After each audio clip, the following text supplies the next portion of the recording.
I'd like to recognize the Honourable Leader of the Opposition. Merci beaucoup, Monsieur le Président. Thank you very much, Mr. Speaker. October 7th, Hamas carried out the worst attack on the Jewish people since the Holocaust.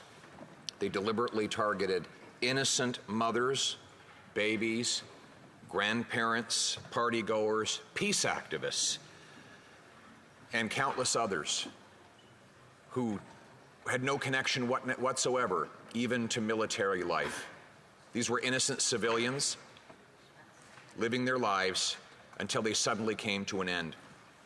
The attacks unleashed a carnage that is almost unprecedented in human history. In fact, what was special about these attacks is the delight and the triumphal pride and exhibitionism with which Hamas surely carried them out.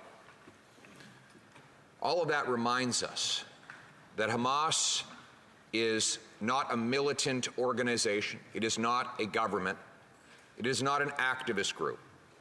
Hamas is a sadistic, criminal, terrorist death cult, and it must be defeated.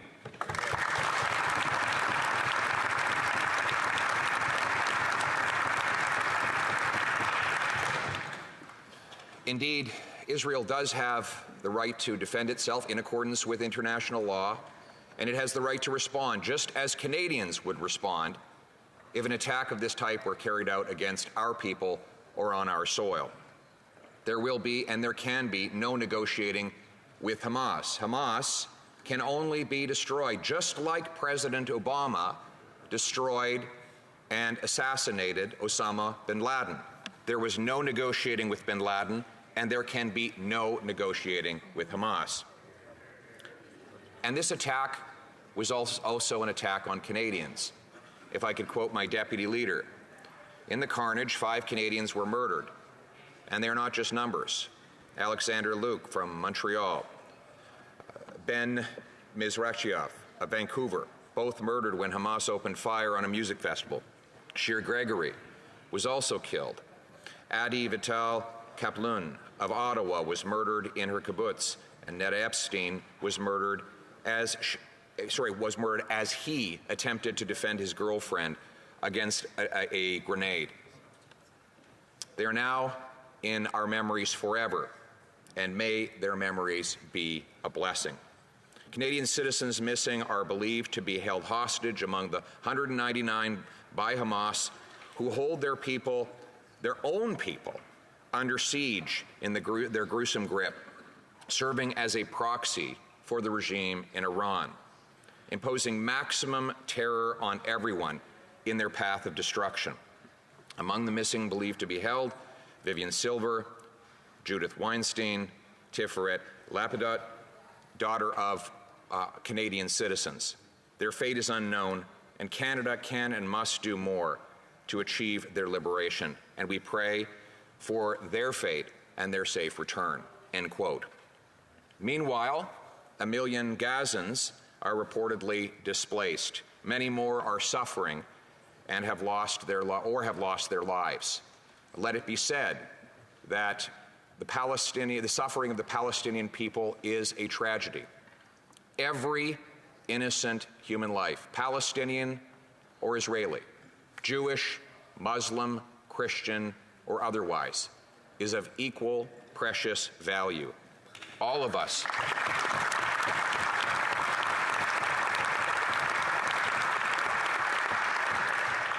must do everything in our power to preserve this precious life and minimize the suffering of innocent civilians. Let us be clear, though, this is not incidental to Hamas's actions. It was the purpose of Hamas's actions. Hamas not only seeks the maximum suffering of the Israeli people, it seeks the maximum suffering of Palestinians as well. Hamas has controlled Gaza ever since Israel departed from the Gaza Strip roughly a decade and a half ago. And it has worked diligently to preserve Palestinian suffering and prevent any opportunity for an easing of tensions or a future of peace. And we know why Hamas felt the need to act with such drastic cruelty at this time. Hamas, of course, is guided by its terror sponsor, the dictatorship in Tehran, which had been growing in its concern for Israel's signature of the Abraham Accords with the UAE, with Bahrain, an agreement with Sudan, and even the possibility of normalization with Saudi Arabia. This kind of peace between Muslims and Jews, between Israelis and Arabs, would be a nightmare for both Hamas and for Iran, for the dictatorship in Iran, who seek to perpetuate the conflict and the divisions as a source of power. They need to perpetuate the hatred in order to justify their dictatorships. And that's why they felt the need to interrupt any path towards peace. We all believe in a peaceful future that includes an independent Palestinian state, a two-state solution. And we believe that Israelis and Palestinians and other Arab countries need to discuss that peace.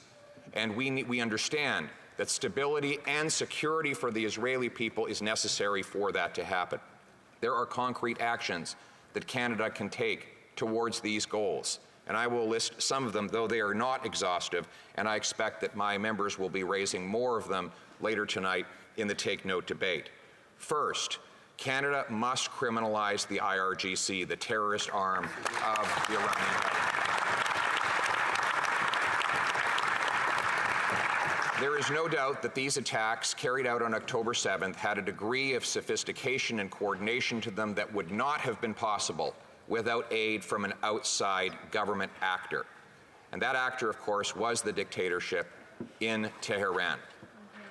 That same regime uses the IRGC as one of the most sophisticated and far-reaching terrorist groups in the world.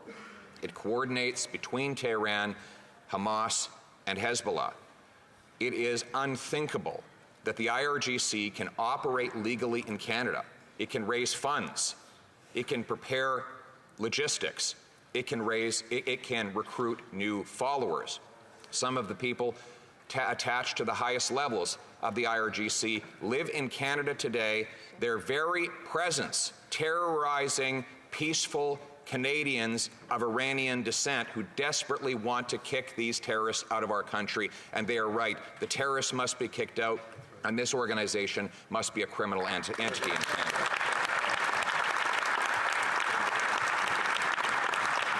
Second, we call for Hamas to immediately release all hostages. Third, we want a complete review of all aid programs to make sure that not one penny goes to terrorism. Fourth, we need to protect places of worship of all different backgrounds. We know that synagogues, potentially mosques, and other places of worship, we already know that these places have been targeted in the past in Canada. Prior to this recent incident, we know that Muslims have been the victims of hateful and murderous attacks by monsters here on our own soil. We know that synagogues are now facing attacks by anti-Semites. We know that churches have in the past been burnt down. All of this to say that we need to protect all of our places of worship. We need to debureaucratize and simplify the federal programs that provide security infrastructure at places of worship so that every single Canadian, regardless of their belief, can feel safe when they go to worship with their fellow Canadians.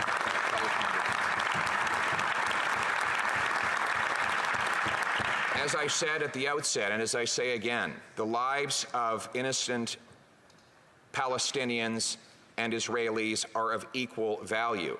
And to that end, we believe that it is urgently important to minimize the suffering and protect the lives of Palestinians who had no part in these attacks. That includes by supporting safe zones for civilians in Gaza, by backing a humanitarian corridor for food, water, and medical supplies. It means that we should support the evacuation of foreign nationals through Egypt. And it means that we must do a comprehensive review of all of the aid we are sending to Gaza to make sure that it actually reaches the Palestinian people and not the terrorist thugs in Hamas.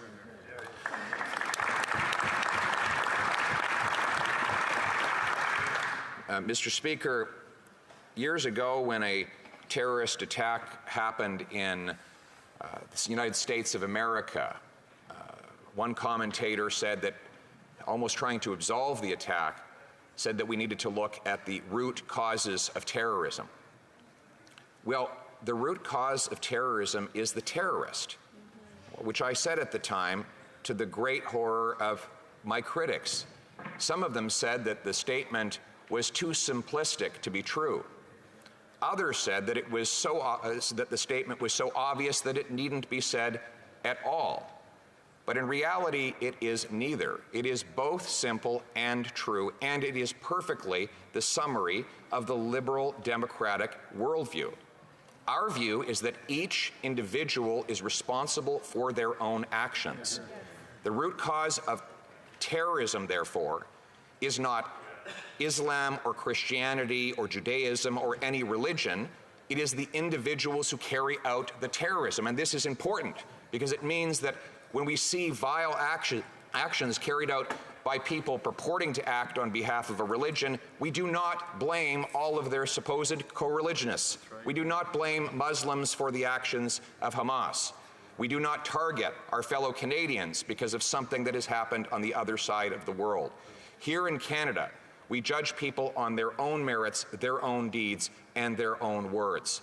That is why the great Canadian Prime Minister Wilfrid Laurier said when he was asked what is our nationality, he did not list an ethnicity or a religion or any other superficial demarcation. Back then, we were already mixed up. We had obviously Indigenous people, Scots, Irish, and many people from all around the world in our country. And therefore, we could not define ourselves on any of those lines. So he said, Canada is free and freedom is its nationality. And so it is today.